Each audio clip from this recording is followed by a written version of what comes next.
This is We Dipping Controllers, and this is the dip button tutorial. We got a black back plate here with black rubberized grip. We got 2 dip buttons. It's going to be the same install as it would be if it had 4 buttons. I love these buttons right here because they allow you to grip the controller naturally, just like this. You don't have to float your fingers, you know, control it like that. You don't have to be scared to push the buttons accidentally because the buttons don't stick out far. Really nice. So what we're going to do first is we're going to take off our bumpers, and we're going to put our thumb over the top of our bumper so it don't fly across the room. And we're going to pick it up just like that, put it to the side. Now we can see our screws that we need to get to on either side. We're going to turn it around. We got to take off our trim, so we're going to start off with these corner pieces.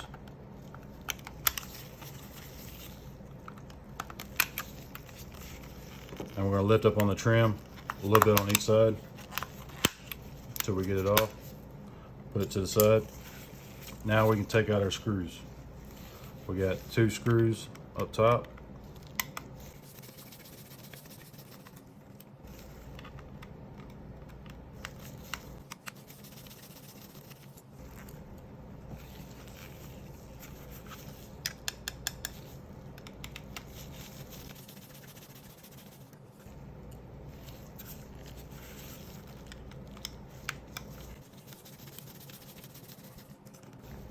Now that we got our screws out, we're going to turn it around like this. We got 2 tabs right here.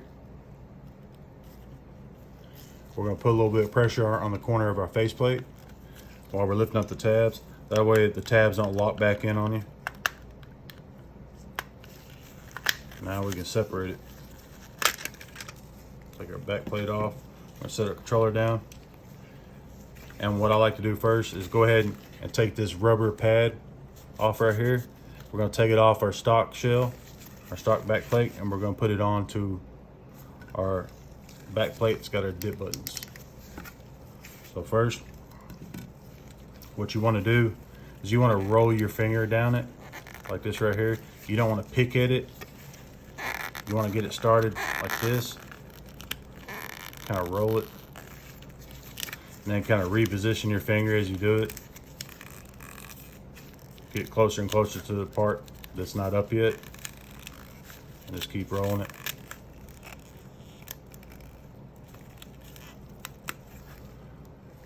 Now we got it off. We put that to the side, and we're going to put this right here. It's got a little spot just like it did on that one. It's got a little spot that shows you where it goes to, wherever it goes on to. Replace it on there. All right, now we got that done. Now what we're gonna do is we're gonna take our battery out. And what we wanna do is we wanna put our fingers as close as we can to that plug. Give it a little wiggle, get it out, because we don't wanna pull it out by the wires. Now, we can see our battery holder right here. It's got a screw. And then we got a flex cable right here that goes to our speaker. And what I like to do is I like to put my thumb over the top of it when I unplug it. That way it still stays in the battery holder. This makes it easier when you go to put everything back together. So we're holding it down while we unplug it.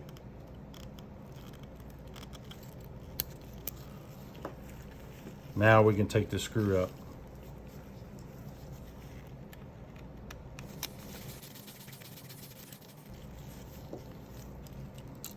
So we're going to lift our battery holder out. Now it's still got our flex cable on there. Okay, now we're going to go ahead and unplug this flex cable right here. It goes to our microphone.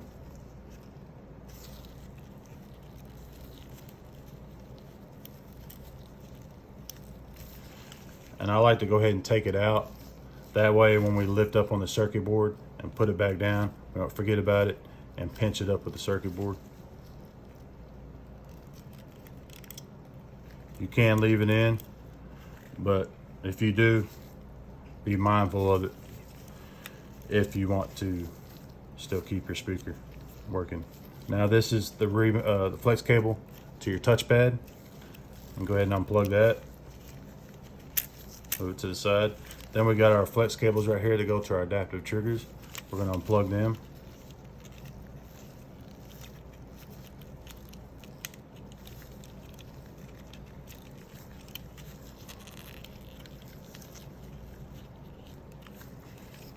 Okay, now we can lift up on our circuit board.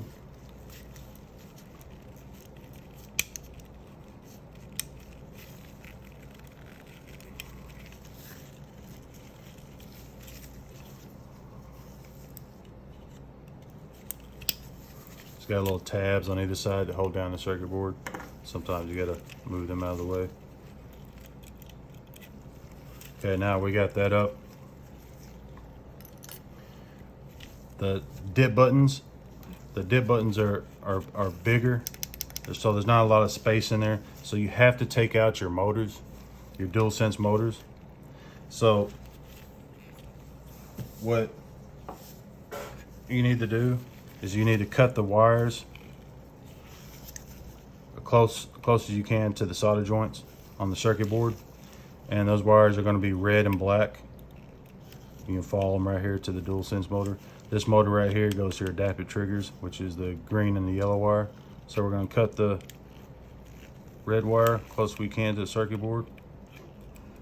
And we cut the black wire close as we can to the circuit board. Now that we've done that, what you're going to do is lift up on the top right here, this corner right here, the DualSense motor.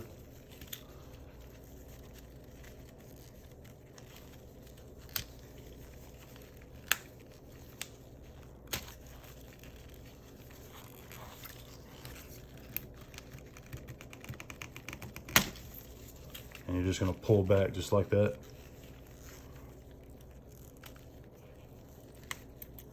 Comes out just like that. Now to make it easier is you can cut this piece right here, a little bridge got right here going to the DualSense motor.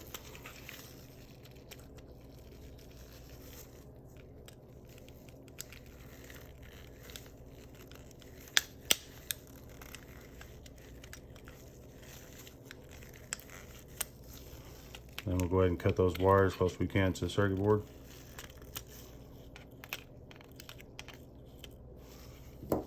Then we'll do the same thing right here. We'll just grab the motor right here at the bottom corner here. And you're just gonna pull it back. That's all you're gonna do.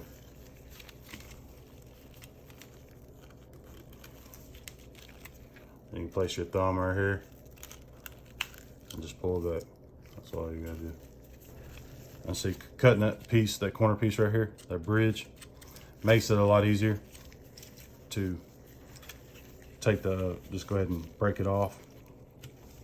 Now that we got that, now we're ready to install our dip button back plate.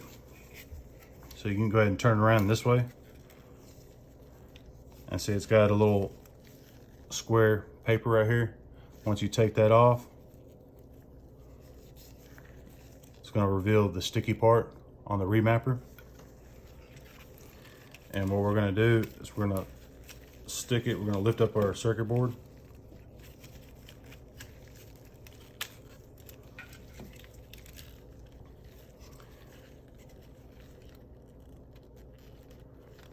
We need to put our remapper onto our stock remapper right there. It's got 2 tabs, and our remapper's got 2 holes, and it just goes right onto it. To make it easier though, we're gonna stick it on, we're gonna line it up with these holes right here, because that's what it's gonna be touching on the circuit board right here.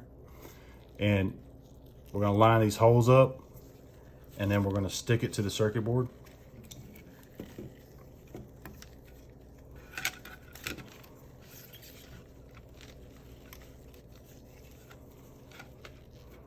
So we're just gonna line the holes up.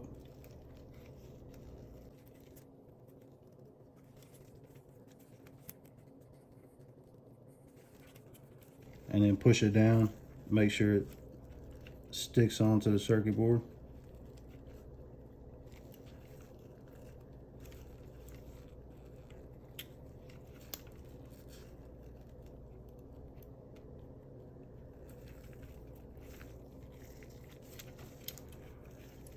All right, we got our hose lined up. We got it stuck on the circuit board. Now we can put the circuit board back down. And we'll just slowly put it down like that. That way we can move our adapter trigger flex cables out of the way. And we push it down. Now we're going to take the paper off right here. And it's got a hole on the remapper right here. And it's got a hole right here between the two tabs that we put our remapper on the stock remapper. And we're just going to line that hole up. So we're going to flip it around over here like this.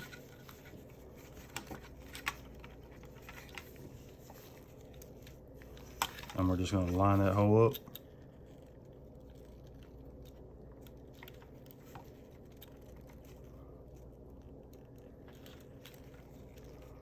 And push it down on the circuit board. Get it stuck on there. So that hole right there, we want to line that hole up real good. It's got a tab on the battery holder that goes into that hole. Now we're going to plug in our flex cable. Goes to our touchpad. I'm going to plug it back in.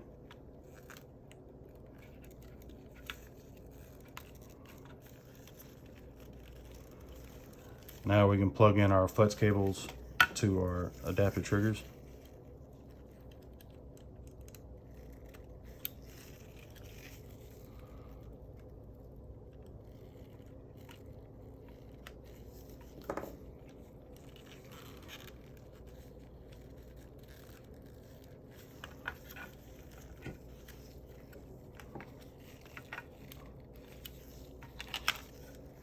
Now we can move it back over this way.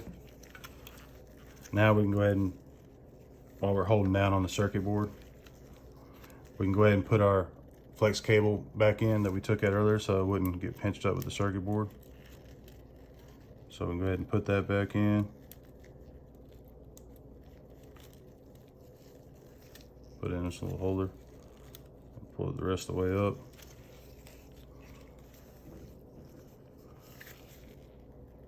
Now we can plug it back in.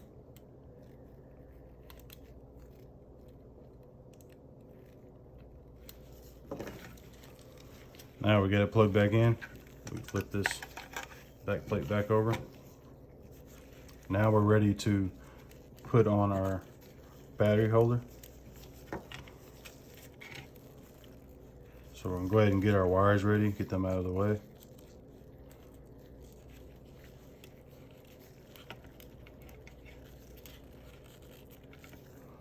Now we'll get our battery holder.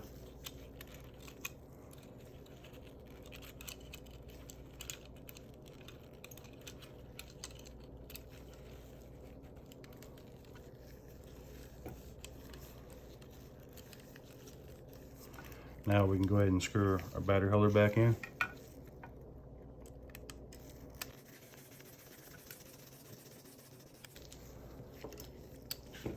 Now we can plug in our other remapper, or excuse me, our flex cable that goes to our speaker.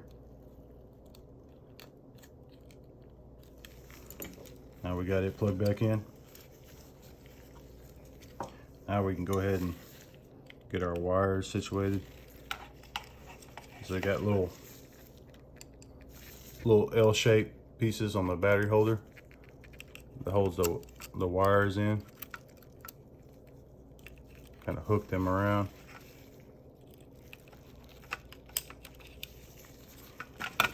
You need to pull up on it a little bit.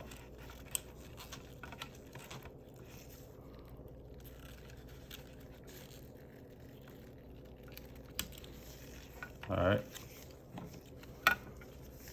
Now we can put our battery back in.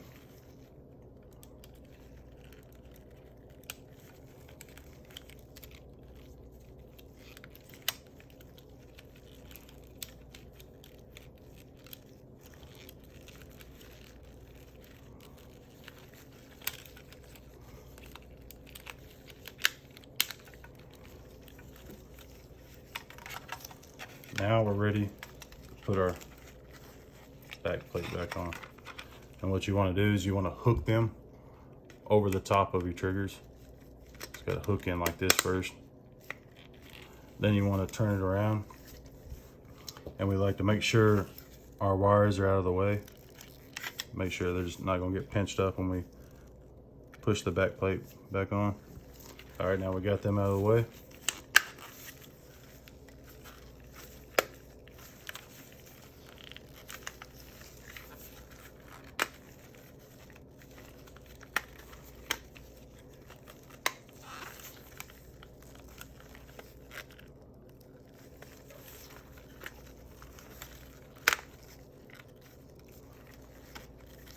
So we need to cut this little bridge off right here. It's getting in the way.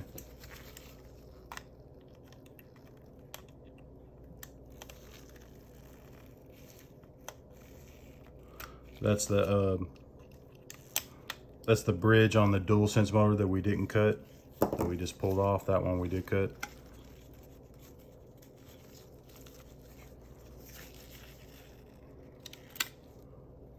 Because those buttons are just, they're bigger than the paddle buttons. So you need a little bit more room in there. That's why you gotta get rid of them dual sense motors. Now we're gonna turn it around. We're gonna lock them tabs back in.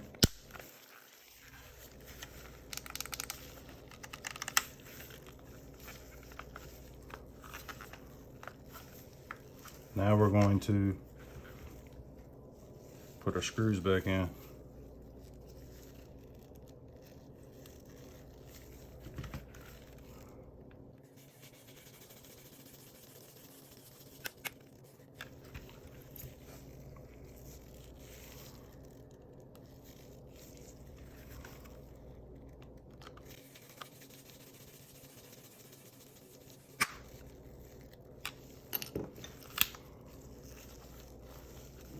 Now we're going to put our screws up top.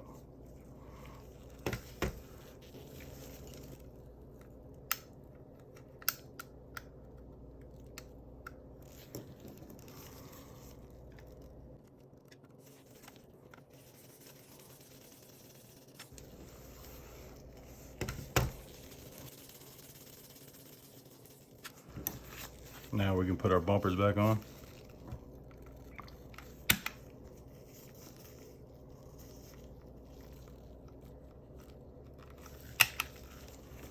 Now we'll put our trim back on. We're going to start with these 2 points right here. So it's going to go right here underneath the touchpad over the thumbsticks. We're going to push down a little bit, not all the way. Then we're going to go ahead and finish with our corner pieces. Go ahead and pop them in place. Then we can push down right here in the center. And just like that, we're done. Now we got dip buttons.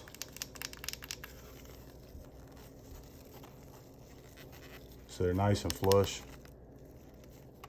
They don't stick out, so you can hold the controller naturally without the fear of accidental presses. So now you can jump without taking your thumb off the stick. You can dive, whatever you want to assign them to. Triangle, square, circle. You can even assign it to the D-pad.